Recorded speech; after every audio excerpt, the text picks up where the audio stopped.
نضيء بنورنا الدنيا وننشر في الفضاء أملا ونعلي عزم همتنا فمن طلب العلا وصل. بسم اللہ الرحمن الرحیم. عزیز طلبہ، ہماری سلسلہ گفتگو اخوات عینیہ سے متعلق دو اہم فوائد پر چل رہی تھی، جس میں سے ہم نے فائدہ اولا گزشتہ درس میں آپ کے سامنے پیش کر دیا. آج کی اس مجلس میں اخوات عینیہ سے متعلق دوسرے اہم فوائد پر ہم گفتگو کریں گے، جس کا عنوان ہے اخوات عینیہ اور اخوات علیہ کا بنت اور بنت الابن کی موجودگی میں عصبہ مع الغیر بننے کے سلسلے میں اختلاف ائمہ مع دلائل. اس سلسلے میں دو مذہب ہے. مذہب اول عامۃ الصحابہ اور جمہور علماء کا ہے. یہ حضرات فرماتے ہیں کہ اخوات عینیہ یا اخوات علیہ اگر بنات یا بنات الابن کے ساتھ میں آ جائے تو بنات یا بنات الابن کی موجودگی میں یہ عصبہ مع الغیر بنے گی. جبکہ دوسرا مذہب حضرت عبداللہ ابن عباس رضی اللہ تعالی عنہ کا ہے. حضرت فرماتے ہیں کہ اخوات عینیہ یا اخوات علیہ بنات یا بنات الابن کی موجودگی میں عصبہ مع الغیر نہیں بنیں گی بلکہ ساقط ہو جائیں گی. اس پر حضرت عبداللہ ابن عباس رضی اللہ تعالی عنہ نے دلیل نقلی کے طور پر آیت کریمہ کو پیش کیا. اللہ رب العزت کا پاک ارشاد ہے، ان امرؤ هلك ليس له ولد وله اخت فلها نصف ما ترك. اس آیت کریمہ کے تحت یہ بات پیش آئی کہ ایک شخص حضرت عبداللہ ابن عباس رضی اللہ تعالی عنہ کے پاس آیا اور اس نے استفتاء کیا کہ ایک شخص کا انتقال ہو گیا، اس نے اپنے پسماندگان میں بیٹی کو اور عینی بہن کو چھوڑا. تو حضرت عبداللہ ابن عباس رضی اللہ تعالی عنہ نے جواب دیا کہ بیٹی کو نصف ملے گا اور بہن کو کچھ بھی نہیں ملے گا بلکہ مرنے والے کے مذکر عصبہ کو ملے گا. مستفتی نے، سوال کرنے والے نے حضرت عمر رضی اللہ تعالی عنہ کا حوالہ پیش کیا کہ ان سے یہی مسئلہ پوچھا گیا تو انہوں نے بتایا کہ بنت کے ساتھ میں اخوات میں سے جو اخت عینی آئی ہے یہ عصبہ مع الغیر بنے گی. تو اس پر حضرت عبداللہ ابن عباس رضی اللہ تعالی عنہ کو غصہ آ گیا اور حضرت نے فرمایا، انتم اعلم ام اللہ، تم زیادہ جانتے ہو یا اللہ زیادہ جانتا ہے. بہرحال اس آیت کریمہ کے ذریعے حضرت عبداللہ ابن عباس رضی اللہ تعالی عنہ طریقہ استدلال جو پیش کرتے ہیں وہ یہ پیش کرتے ہیں وَلَهُ أُخْتٌ فَلَهَا نِصْفُ مَا تَرَكَ. اخوات کی توریث کے لیے اللہ رب العزت نے لَيْسَ لَهُ وَلَدْ کی ایک قید اور ایک شرط ذکر کی ہے. اب یہ کنڈیشن ہے، یہ شرط ہے کہ اخوات وارث اسی وقت ہوں گی جبکہ یہ شرط موجود ہو، اور وہ شرط ہے لَيْسَ لَهُ وَلَدْ کہ مرنے والے نے کسی قسم کی اولاد نہ چھوڑی ہو. اب باب میراث میں جب ولد بولا جاتا ہے فیہ الذکر والانثی تو اس میں ولد انثی بنت بنت الابن اور ولد ذکر ابن اور ابن الابن دونوں داخل ہوتے ہیں. چنانچہ جیسے اولاد ذکور بیٹا پوتا پر پوتا تا سلسلے اخیر کی موجودگی میں اخوات عینیہ اور علیہ ساقط ہو جاتی ہیں کیونکہ لیس لہ ولد کی شرط ہے، کنڈیشن ہے کہ یہ شرط اگر پائی جائے گی یعنی اولاد ذکور میں سے کوئی نہیں ہوگا تو پھر ان کو نصف ثلثان وغیرہ وغیرہ ملے گا. معلوم یہ ہوا کہ جیسے اولاد ذکور لفظ ولد کے عموم میں داخل ہے، ایسے لفظ ولد کے عموم میں اولاد اناث بیٹی پوتی پر پوتی تا سلسلہ اخیر بھی داخل ہے. لہٰذا جیسے اولاد ذکور کی موجودگی میں اخوات عینیہ محروم ہو جاتی ہیں، ایسے اولاد اناث کی موجودگی میں بھی اخوات عینیہ محروم ہو جائیں گی. دوسری دلیل حضرت عبداللہ ابن عباس رضی اللہ تعالی عنہ نے اپنے مذہب پر کہ بنت اور بنت الابن کی موجودگی میں اخوات عینیہ و علیہ عصبہ مع الغیر نہیں بنیں گی بلکہ محروم ہو جائیں گی، دلیل نقلی پیش کی ہے. دلیل نقلی کا حاصل یہ ہے کہ عینی اور اللاتی بہنیں یہ لذاتہ لنفسہ عصبہ نہیں ہے بلکہ وہ صاحب فرض ہیں، اسی لیے وہ غیر کے ساتھ میں عصبہ بنتی ہیں جبکہ وہ غیر خود عصبہ ہو. چنانچہ اخوات عینیہ جب اخوہ عینی کے ساتھ میں آ جائیں تو عصبہ بالغیر بنتی ہیں کیونکہ اخوہ عینی عصبہ ہے. اخوات علیہ جب اخوہ علی کے ساتھ میں آ جائیں تو عصبہ بالغیر بنتی ہے کیونکہ اخوہ علی خود عصبہ ہے. معلوم یہ ہوا کہ اخوات عینیہ اور اخوات علیہ لذات ہی لنفس ہی یہ صاحب عصبہ نہیں ہے بلکہ صاحب فرض ہیں. غیر کے ساتھ آئیں گی تو عصبہ اسی وقت بنے گی جبکہ وہ غیر خود بھی عصبہ ہو. جیسے ابھی آپ کے سامنے دو مثالیں پیش کی گئی کہ اخوہ عینی خود عصبہ ہے تو اخوات عینیہ کو عصبہ بنائے گا، اخوہ علی خود عصبہ ہے تو اخوات علیہ کو عصبہ بنائے گا. لیکن جب اخوات عینیہ و علیہ بنات یا بنات الابن کے ساتھ میں جمع ہو جائیں تو بنات اور بنات الابن جب خود عصبہ نہیں ہے تو وہ اخوات عینیہ و علیہ کو کیسے عصبہ بنائیں گی. لہٰذا اس سے سمجھ میں آ رہا ہے کہ اخوات عینیہ و علیہ جب بنات یا بنات الابن کی موجودگی میں آ جائیں تو وہ عصبہ نہیں بنیں گی بلکہ محروم ہو جائیں گی. اس سے ایک بات یہ واضح ہو گئی کہ حضرت عبداللہ ابن عباس رضی اللہ تعالی عنہ کے نزدیک عصبہ نسبی کی 3 قسمیں نہیں ہیں بلکہ صرف 2 ہی ہے، عصبہ بنفسہ اور عصبہ بغیرہ. وہ عصبہ نسبی کی تیسری قسم عصبہ مع غیرہ کے قائل نہیں ہے. حضرات جمہور کا جو مذہب ہے کہ بنات یا بنات الابن کی موجودگی میں اخوات عینیہ اور اخوات علیہ عصبہ مع الغیر بنیں گی. انہوں نے اپنے مذہب پر دلیل نقلی کے طور پر حدیث بخاری کو پیش کیا جو حذیل ابن شرحبیل رضی اللہ تعالی عنہ سے منقول ہے. فرماتے ہیں قال عبداللہ ابن مسعود رضی اللہ تعالی عنہ کہ حضرت عبداللہ ابن مسعود رضی اللہ تعالی عنہ نے فرمایا لَأَقْضِيَنَّ فِيهَا بِقَضَاءِ النَّبِيِّ صلی اللہ علیہ وسلم، میں اس مسئلے میں جناب نبی پاک صلی اللہ علیہ وسلم کے فیصلے کی روشنی میں فیصلہ کروں گا. لِلْإِبْنَةِ النِّصْفُ، بیٹی کو نصف ملے گا، وَلِإِبْنَةِ الْإِبْنِ السُّدُسُ، پوتی کو سدس ملے گا، وَلِلْأُخْتِ مَا بَقِيَ وَمَا بَقِيَ فَلِلْأُخْتِ، اور جو کچھ بچ گیا وہ بہن کو ملے گا. اس حدیث پاک کا بیک گراؤنڈ یہ ہے، اس حدیث پاک کا پس منظر یہ ہے کہ ایک سائل ابو موسیٰ اشعری رضی اللہ تعالیٰ عنہ کے پاس آیا اور اس نے سوال کیا کہ ایک شخص کا انتقال ہو گیا، اس نے اپنے پسماندگان میں بیٹی کو چھوڑا، پوتی کو چھوڑا اور عینی بہن کو چھوڑا. از روئے شرع ان کے حصص شرعیہ کیا ہوں گے؟ حضرت ابو موسیٰ اشعری رضی اللہ تعالی عنہ نے بیان فرمایا کہ بیٹی کو نصف ملے گا اور حضرت ابو بیٹی کو نصف ملے گا اور اخت ماں باقی مال جو نصف ہے وہ لے لے گی اور پوتی کو کچھ نہیں ملے گا. حضرت ابو موسیٰ اشعری رضی اللہ تعالی عنہ نے جہاں یہ جواب دیا وہیں پر یہ بھی کہا کہ عبداللہ ابن مسعود رضی اللہ تعالی عنہ سے بھی رجوع کر لو، سیتابعون، القریب وہ میں نے جیسا جواب دیا ہے اس کی متابعت کریں گے، پیروی کریں گے. چنانچہ سائل حضرت ابو موسیٰ اشعری سے جواب جب حاصل کر لیا تو وہ حضرت عبداللہ ابن مسعود رضی اللہ تعالی عنہ کے پاس گیا اور ان سے جا کر یہی استفتاء کیا کہ ایک شخص کا انتقال ہو گیا، اس نے بنت سلبیہ واحدہ چھوڑا، پوتی چھوڑا اور عینی بہن کو چھوڑا.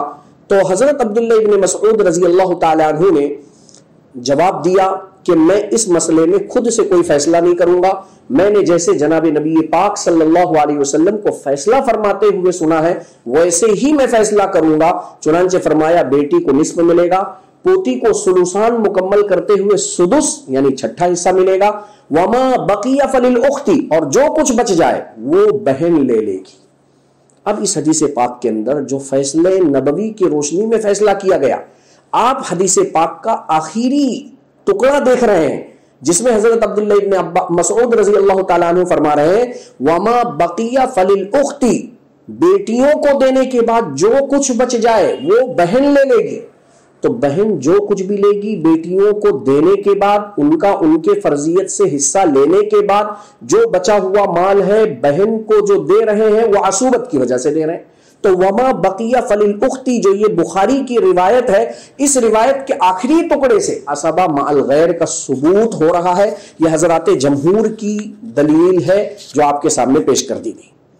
حضرت عبداللہ ابن عباس رضی اللہ تعالی عنہ نے اپنے مذہب پر جو آیت کریمہ پیش کی تھی کہ اخوات عینیہ و علیہ کی توریث کے لیے وَلَهُ أُخْتٌ فَلَهَا نِصْفُ مَا تَرَكَ، اللہ رب العزت نے لَيْسَ لَهُ ولد کی کنڈیشن اور شرط بیان کی ہے، اور ولد کے لفظ میں اولاد ذکور اور اولاد اناث دونوں داخل اور شامل ہیں. چنانچہ جیسے اولاد ذکور کی موجودگی میں تمہارے نزدیک بھی